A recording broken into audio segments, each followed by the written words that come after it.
You have to let a young man be a young man. And I don't care how much you think you know, you can never be his father.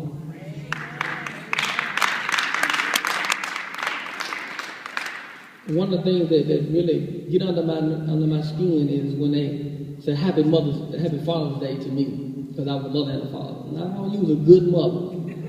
My mother was a good mother, but she wasn't my father. I can't change oil right now because she wasn't my father. There's a whole lot of mechanical things now that I can't do because I didn't have a dad in the house. But I sure know how to knit my pants up if they split. You can be a mother that works overtime, but you can never be his father. It's things that only a man can give to a boy. That's why Paul says, fathers, do not provoke your children. It applies to mothers and fathers, but he specifies, fathers, do not provoke your children. Do not provoke your children. Here are some of the modern ways in which we provoke our children. There's 5 of them that I named. Now, you may have 5 of your own, but God gave me this comfort, so he gave me this 5, and I'm going to say my 5. And you're going to be okay with it. You ought to high-five somebody and say, that's his 5. Here are 5 ways, modern ways in which we provoke our children. Number 1, we are raising them not to know God. We are raising them not to know God. Ephesians 6 and 4, I'm taking it out of 6 and 4, says, bring them up. After he says, Father, do not provoke your children, he says, but bring them up in the fear and admonition of the Lord. Mothers and fathers, too many of us are not doing that. We're giving our children options if they want to go to church or not. We're giving them worldliness, but we're neglecting godliness. I'm telling you, you can ask I know my children are not perfect, but they'll sure enough tell you, BET is outlawed in the house. If I go upstairs and BET on, y'all ain't change that.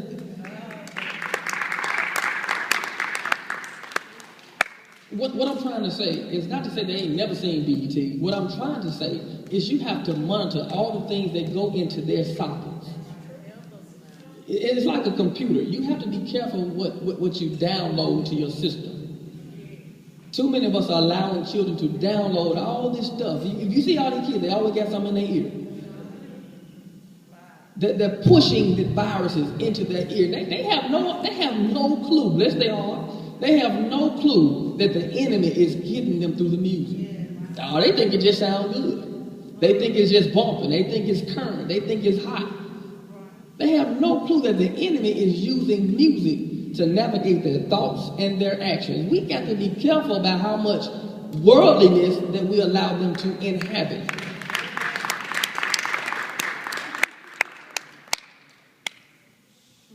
We need to be promoting godliness. On Sunday mornings, it's not a question. We going to church. And there are some Sundays we may sit at home, but if we do, we sit at home as a family. I don't go to church and leave my children. My children and my wife don't go to church and leave me. We're going to church. That's not an option. My son probably didn't want to sing tonight, but that's not an option. Matter of fact, you can put your hands together for him. We gave him this song last night. Last Friday, I had to speak somewhere. I told my daughter, I need you to sing this song. I don't want to sing it. I need it. We can't give them options because we know that the church, I didn't want to go. I'll be the first to tell you, I hated church. Amen. I couldn't stand going. I'd sit back there and do everything, but as soon as the Reverend got through preaching, I went out to the car. I don't take all this. But look what God can do. And if I had not been brought up, train up a child in the way he must go, when he knows that he will not depart from it. Number 2, we're not having enough time for our children. Not enough time for our children. Matthew 19 and 14 says, suffer the little children to come unto me. And then he says, do not forbid them. We're replacing our company with treats and toys. I know you spend 12, 13 hours a day at work. Come home tired, beat, exhausted. You still got to cook. But don't forget, they weren't born on their own. They didn't bring themselves here. They didn't have to be your children. You have an obligation to see about them. So what you tired? So what you beat? So what you exhausted? If you don't take up their time, they'll give their time to somebody else. That's why the gangs are so crunk. Because you ain't got enough time to love on them, so they found somebody else who will. That's why that girl is so in love with that nothing boy. Because you ain't got enough time for it, so she found somebody who will. Amen? We have to find the balance of when to be adults and when to let go and just be parents and have fun with our children.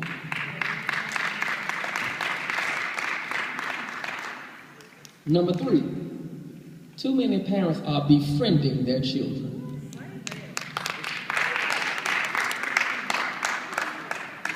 Proverbs 13 and 24 says, spare the rod, spoil the child. In other words, if you ain't putting your hands on him, you killing him. I'd rather kill him so he'll be better off later on.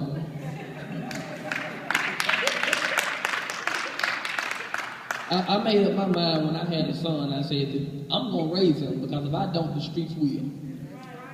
And if I let the streets raise him, if the streets don't kill him, the police will. He became my responsibility.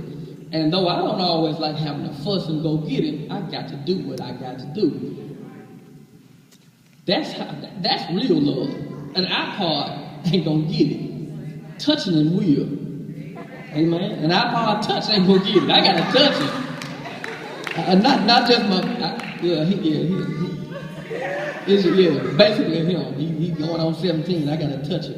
And then I got a 5-year-old who thinks he been here before. I gotta touch him too because his mama sure won't do it. Bless her heart. Spare the rod, spoil the child. Touch it. He may not like it, but I guarantee you when he gets older, he's going to say thank you. I appreciate every time my mama touched me now. I appreciate every act of this. I remember that I thought my mother was crazy. I understand now. They say, you understand like by and by? I'm in my by and by because I get it. We can't be... We just can't befriend our children. We can't do it. Number 4, moving on. Too many parents are berating and belittling their children. The text says, fathers, do not provoke your children lest they become discouraged. You're upset at the baby daddy. You're upset at the husband. And because he looks like him, you giving him everything that you felt should came from the baby.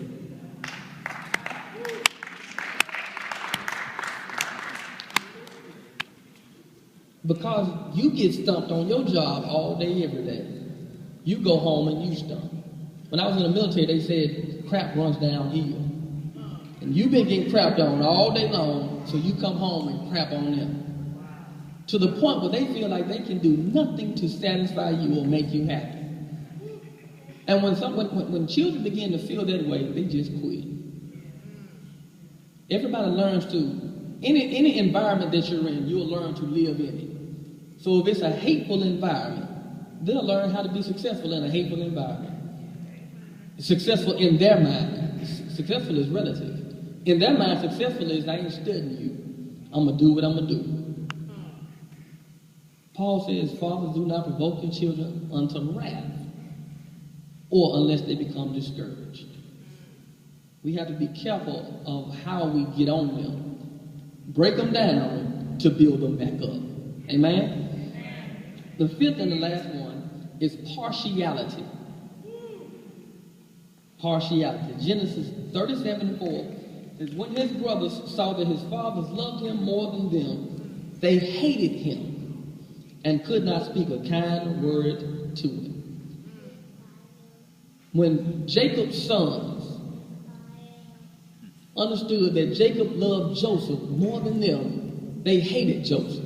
The Bible goes on to tell us that when they saw him coming, they threw him in a ditch, brought him out the ditch, and then sold him over to Egypt. We have to be careful of this thing called partiality. There's a term, we're in an age where we see a whole lot of blended families. We got to be careful of how much of your child, or that's my stepchild, and we allow it to come out of our mouth. But that's your child. That's poison. That's poison. We have to be careful of how much, especially allowing them to see that this one is different from that. And not just always in a blended family. Sometimes the girl is just good. So we love on the girl and we leave the boy alone. My favorite is the boy because I wanted the boy, but I'm just going to let mama do the girls. We have to be careful about that. Because what we do is we breed sibling rivalry and we don't even know it. You even have to be careful when you allow people to say, "Ooh, she is so pretty," and then they ignore the one that's right next to her. You got to be careful about it. You got to be careful about saying, "Ooh, let me keep him. Can she come over?" But you disregard the other one. You got to be careful. Your children are your responsibility, and I don't have to have that same respect for your family that you have to have. So when your parents come over or friends come over and they want to love on one and disregard the other, that's your job to say, "No, I won't do that. If you can't do for one, don't do for the other." And that's our job as parents. And I know sometimes we don't want to disrupt, we don't want to make mama mad, we don't want to make grandma mad, but this is your family. And if you don't guard your roof, you don't guard your house, the enemy will come in and just do whatever they want to do with it. So we got to be careful of not only being partial ourselves, but allowing people to pick your family apart. We got to be careful about that. David asked the question, "Is there anyone left of the house of Saul for whom I may show kindness?" They brought him Mephibosheth, who had been in Lodabar, which Lodabar is interpreted a place of no word.